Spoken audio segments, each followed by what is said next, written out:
Hey, what's going on, gang? Jeff again here, Stock Swinger, just popping on for a quick one here.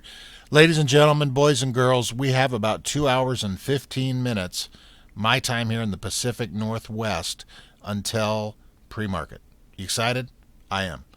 You know, I stay up goofy hours. I usually try to stay up pre-market till about 2, take a small nap till the market opens, whatever. My sleep pattern is just jacked up to the gills. But the 2-3 hours on a Sunday night, you know what it feels like? It feels like when you're at your buddy's house or your family or whatever, and it's that 2-3 hours before the Super Bowl starts, you know, before the kickoff. You got chips going, some hors d'oeuvres going, cocktails swinging all over the place. This is what it feels like to me every Sunday, the last couple months with this AMC GME madness that we've all been involved in, right? So, yeah. You guys, I want to touch on a couple things here. Jerome Powell, the old federal chair, was on 60 Minutes and did a little piece there. I want to play you about 2 minutes of that. I found it quite interesting, and I think he knows they're in deep doo-doo. Deep, deep doo-doo. But first of all, you guys, something is killing me here. Now, I know a lot of us have thought about this the last couple of months here. The last couple of days I've been really thinking about it. I just bummed out. Just bummed to the gills. But what I want to talk about real quick is taxes. You do realize, you guys, that we're going to have to pay taxes on all these gains, right? So I did some quick math here, right? It's not looking good, guys. Okay, so with my little positions here, I've got 1,501 shares over in the world famous Robinhood. The last of my Robinhood stocks, by the way, before I pull them out of there. Just saying. Okay, so I got 1,501 shares there, some call options over there, and then I got AMC over here, 674, and Webull, right? So that's a total of 2,175 shares. I got some call options. I'm not even including the call options. If I hit these call options, it's a whole different ballgame. Okay, I'm just doing the math on my shares here, my 2,175. So I got 14 call options over here, another 8 or so over there, right? So if you go over here, my total share count is 2,175, right? Let's just say we hit $1,000 conservatively. Let's just be conservative here, okay? So we hit $1,000. 2,175 times 1,000, simple math here, guys, right? Is 2.175 million. Okay, so you're going to take all my gains there off my measly 2,175 shares, and let's just say conservatively 25% on the gains tax, okay? That's $543,000, you guys, in taxes, conservatively. A lot of you guys have way more shares than I do. What are we going to... This is crazy. Just think about that for a minute, you guys. I don't want you to get too down on this, but we're going to have to pay these damn taxes on this, you guys. Now, what if my options hit here? How much is that going to be? I don't have a calculator big enough that's going to work for this. I don't. So just keep that in mind, you guys. My Lord, okay? So don't get too down about that, but we're going to have to eventually pay these damn taxes, okay? But here's a little advice for you guys, okay? This is not financial advice. This is not Mr. Taxman advice or anything. This is something you could do. Because eventually, if you don't pay them, they're going to come calling, right? Or knock, and they're probably going to call first, you know, send a letter or whatever, bird pigeon, carrier pigeon to the house, okay? So they're going to call. You're going to hear the word taxes, right? Down on the bottom, these are two little words I like to... Oh, hold on, I got some spelling wrong here. So these are two little phrases I like to use here about taxes, okay? So what you guys are going to tell them, you're going to hear the word taxes. You're going to say, taxes? I don't pay taxes. My kids pay taxes. Hang up. Okay? See how that goes over. Then when they call back, you can use this in any order, you guys. First one or second one first. It doesn't matter. Okay? Second time they call, taxes. I have an aunt who lives in Dallas, Texas. And hang up. See how that goes over. Little bit of humor, you guys. I'm a silly son of a gun. But just keep in mind these taxes. We're going to have to pay these damn taxes, okay, guys? So just get through this, okay? Remember, the taxes are coming. The tax man's coming. Get ready, okay? So back to the main part, what I wanted to go over with here real quick. This damn Jerome Powell video, okay? It's about 2 minutes long. I'm going to play it real quick. Look at his body language. Look how he's talking in this interview here. Just give this a listen here for 2 quick minutes, you guys, okay? A private hedge fund called Archegos collapsed last month after borrowing billions from banks to make risky bets on stocks. Now the banks are out billions of dollars. How concerned are you that the financial system is blundering into the same kind of opaque, risky bets that led to the Great Recession in 2008? This is an event that we're monitoring very carefully and working with regulators here and around the world to understand. And I would say a couple of things. First, this incident doesn't really raise questions about the stability of the financial system or of those institutions, which are mostly foreign banks. What's concerning about it, though, is, and surprising, frankly, is that a single client of one of these large firms could result in such substantial losses to these large firms in a business that is generally thought to present relatively well understood risks. So that is surprising and concerning, and we're going to understand that and get to the bottom of it. What we try to do is make sure that the banks understand the risks that they're running and have systems in place to manage them. This would appear to be a significant shortfall, a failure on that front, and so that's something we're looking at.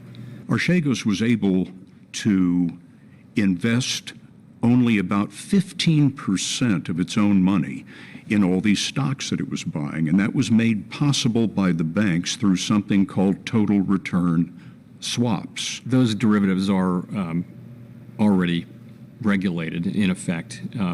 It's the kind of thing where we would expect those banks to know what they're doing.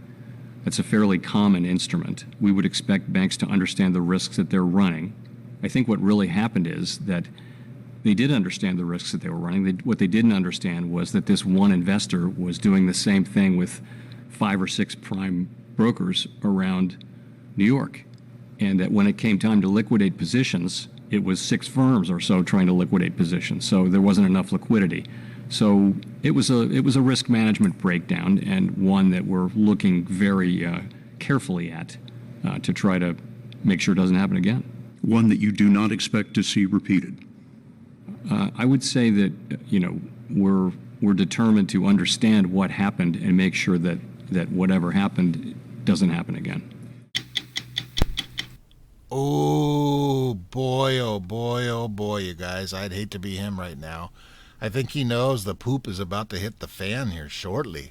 Hey, one other quick thing, you guys. I'm going to get out of here. I'm going to play a hype video at the end. This is kind of a goof-off video. Tomorrow I'll be back with a couple swing plays for the week. I plan on doing 2 or 3 videos of those if you want to check those out. And then I'm also going to do a couple more updates on this GME GameStop. I love this. GME AMC, sorry.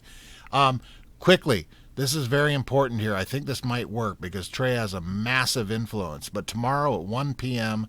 Central, he plans on tweeting Elon Musk. A lot of tweets and retweets and activity here, but he's asking for help here, you guys. Tomorrow at 1 p.m. Central Time, I'm going to tweet at Elon Musk asking him if he wants to be part of the documentary, the Apes Together documentary, right? And talk about short selling. If people want to help out and tweet him around that time, that'd be pretty cool.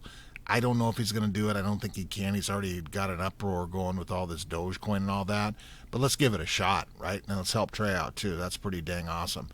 Also, you guys, thank you very much for subscribing, the likes, the comments. I had about 50-something comments today. Got back with all of you. Had people from 2 different countries I noticed in there. Freaking cool. I love commenting back with you guys. It's pretty awesome. If you can like the videos, check out the other ones I got at AMC. Pretty funny stuff in there.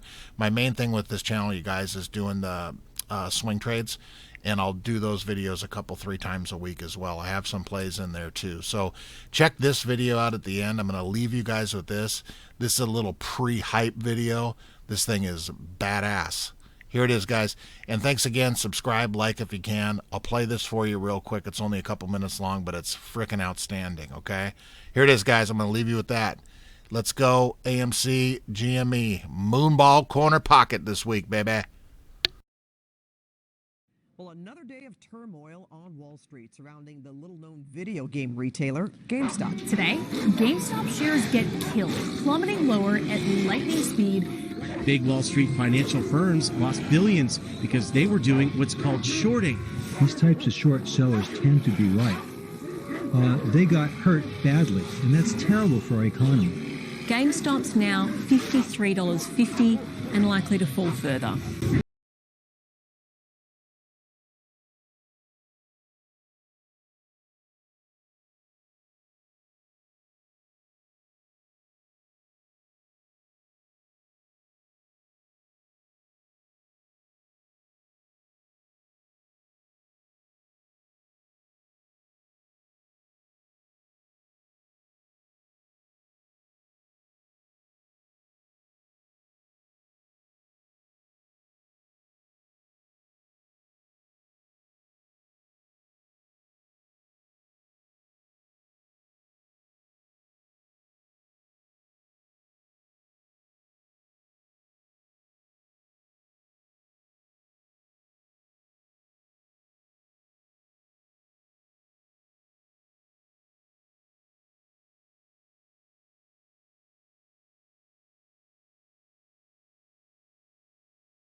Soon may the Tendy Man come to send our rocket to the sun. One day when the trading is done, we'll take our gains and go.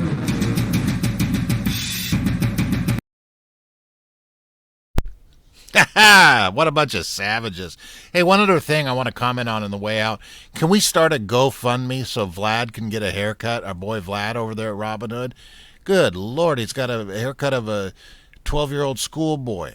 Holy crap. Guys, thanks. Awesome. If you could like, subscribe, all that stuff. Sorry for the long video and the nonsense in the video, but it's fun. I love it. Go AMC. Go GameStop. Bye-bye.